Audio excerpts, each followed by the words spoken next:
The summer before Ray Dawley started 6th grade, Bobby Bonetti moved in down the street from him on Lexington Avenue. Not the fancy one in New York City, but the crowded stretch of capes and colonials in Cranston, Rhode Island.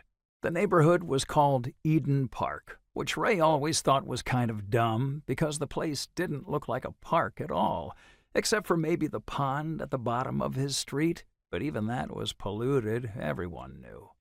Still, Ray figured his neighborhood was a lot nicer than the one from which Bobby and his mother Carla had moved. Best of all, Ray and Bobby were already pretty good friends. Their mothers both worked as nurses at the hospital, and for the past couple of years, Carla had been bringing Bobby along when she visited.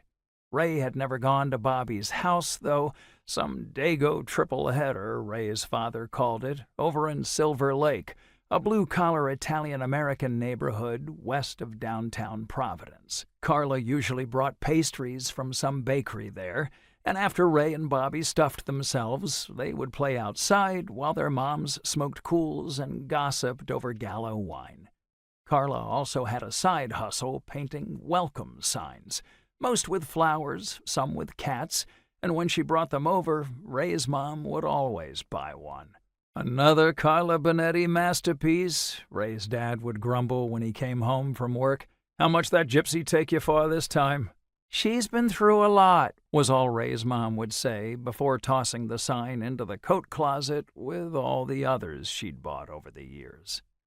Ray's dad never came right out and said he didn't like Carla Bonetti, but when he found out she and Bobby were moving into one of the duplexes at the bottom of the street, he sat out on the screened porch all night, drinking Narragansett and sucking Marlboros down to the nubs. A big, broad-shouldered fella, Frank Dawley worked as a supervisor at Brown & Sharp in North Kingstown. Ray knew they made tools there, but he wasn't sure what kinds, only that they were more complicated than screwdrivers and stuff. Ray's dad never asked for his only son's opinion on things, but if he had ever asked him about Carla Bonetti, Ray would have told him he didn't like her much either, mainly because she was so different from his mom.